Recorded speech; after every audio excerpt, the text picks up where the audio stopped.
નમસ્કાર વિદ્યાર્થી મિત્રો, જ્ઞાનગંગા વિદ્યાલય દ્વારા આયોજિત ઓનલાઈન શિક્ષણ અંતર્ગત આપનું હાર્દિક સ્વાગત છે. હું છું ટંડેલ વિભૂતિબેન અને આજનો આપનો વિષય છે હિન્દી ધોરણ. એમાં છે પાઠ 2 ઈદગાહ. એમના લેખક છે પ્રેમચંદ. એમનો જન્મ છે સન ઈસવીસન 1880, निधन सन 1936. उपन्यास सम्राट प्रेमचंद का जन्म वाराणसी उत्तर प्रदेश के पास लम्ही नामक गांव में हुआ था. उसका बचपन का नाम धनपत राय था. आरंभ में वे नवाब राय उपनाम ऐसे उर्दू में लिखते थे. बाद में प्रेमचंद नाम से हिंदी में लिखने लगे.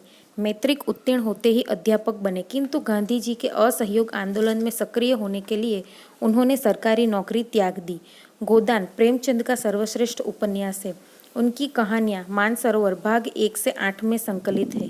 साहित्य में प्रगतिवाद चेतना को उजागर करने के लिए जागरण तथा हंस पत्रिकाओं को संपादन किया था.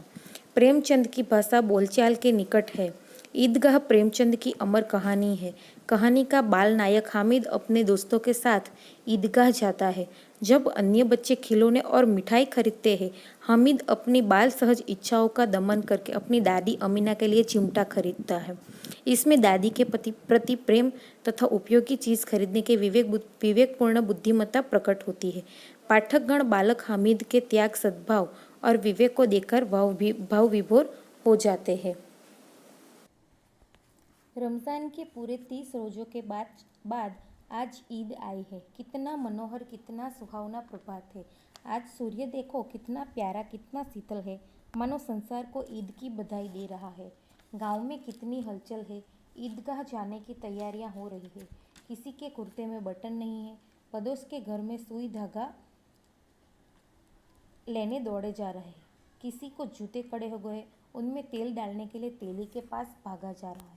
जल्दी जल्दी बैलों को सानी पानी दे. ईदगाह से लौटते लौटते दोपहर हो जाएगी. 3 कोस का पैदल रास्ता, फिर सैकड़ों आदमियों से मिलना भेंटना. दोपहर के पहले लौटना असंभव है. लड़के सबसे ज्यादा प्रसन्न है. किसी ने एक रोजा रखा है, वह भी दोपहर तक. किसी ने वह भी नहीं, लेकिन ईदगाह जाने की खुशी उनके हिस्से की चीज है. रोजे बड़े बूढ़े के लिए होंगे, इनके लिए तो ईद है. रोज ईद का नाम रटते हैं. आज वह आ गई. अब जल्दी पड़ी है कि लोग ईदगाह क्यों नहीं चलते. उनकी अपनी जेबों में तो कुबेर का धन भरा हुआ है. बार बार जेब में से अपना खजाना निकाल कर गिनते हैं और खुश होकर फिर रख देते हैं. महमूद गिनता है 1, 2, 10, 12. उनके पास 12 पैसे है. मोहसिन के पास 8, 2, 2, 8, 9, 15 पैसे है. किन्हीं अनगिनत पैसों से अनगिनत चीजें लाएंगे. खिलौना, मिठाइयाँ, गेंद और जाने क्या क्या. और सबसे ज्यादा प्रसन्न है हामिद. गरीब सूरत, दुबला पतला लड़का जिसका बाप गत वर्ष हैजे की भेंट हो गया. फिर एक दिन माँ भी मर गई. अब हामिद अपनी बूढ़ी दादी अमीना की गोद में है और उतना ही प्रसन्न है. અહીંયા સુધીનો જે પાઠ વાંચવામાં આવ્યો છે એનો અર્થ હું હવે સમજાવું છું કે રમઝાનનો આજે 30 દિવસનો જે રોજા છે એ 30 દિવસના રોજા પૂરા થઈ જાય છે અને એના પછી ઈદ આવે છે. અને ઈદ પછીનો જાણે જે સૂર્ય છે એ સૂર્ય જાણે કે કેટલો પ્રેમાળ અને શીતળ ભળ્યો છે, જાણે કે એ સૂર્ય ઈદની બધાઈ આપવા માટે આવી રહ્યો હોય. અને ગામમાં જાણે કે જે ઈદ છે તો ઈદમાં જે નમાઝ પઢવાની જગ્યા એટલે કે ઈદગાહ જવા માટે જે હલચલ ચાલી છે કે ઘણા બધા નાના નાના છોકરાઓ છે ઈદગાહ જવા માટે તૈયાર થઈ રહ્યા છે. અને એના જાણે કે કોઈકના કુર્તા એટલે કે એમનું જે ઉપર પહેરવાનું જે વસ્ત્ર છે એમાં જાણે બટન નથી, તો આજુબાજુ સુઈ ઢાગા એટલે કે સોય દોરો લેવા માટે દોડી રહ્યા છે. તો કોઈકના બૂટ ચપ્પલમાં ઠેકાણા નથી, તો કોઈક એમાં તેલ નાખવા માટે ભાગે છે.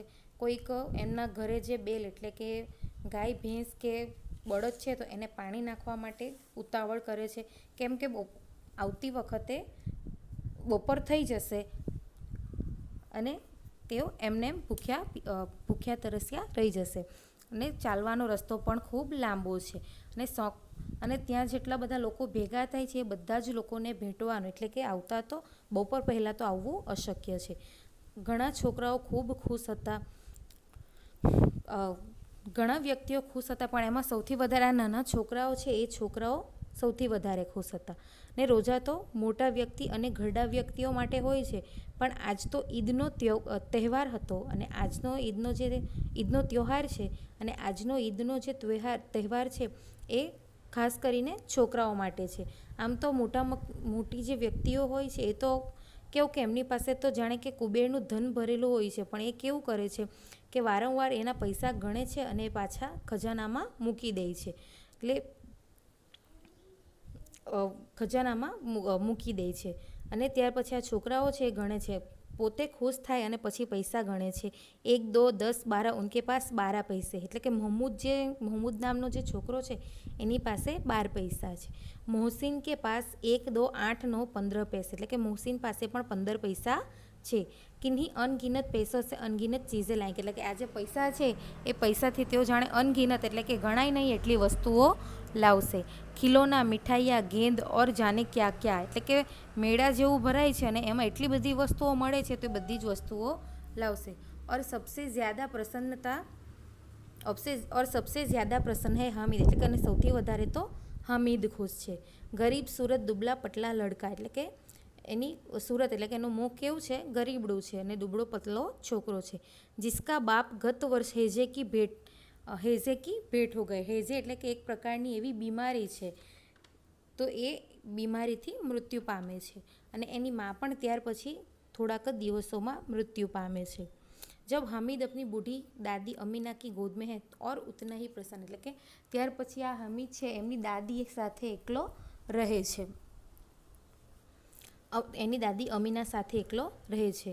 હામિદ કે પાँव में જૂતે નહીં. એટલે કે હામિદ પાસે પગમાં પહેરવા માટે જૂતા એટલે કે ચપ્પલ બૂટ પણ નથી. સિર પર એક પુરાની ટોપી એટલે એના માથા પર એક જૂની ટોપી છે. જિસકા ગોટા કાલા પડ ગયા. એટલે કે એનો જે ઉપરનો ગોળ ભાગ છે તો જાણે કાળો પડી ગયો છે. ફિર ભી વહ પ્રસન્ન હૈ. કે તો પણ એ ખૂબ ખુશ છે.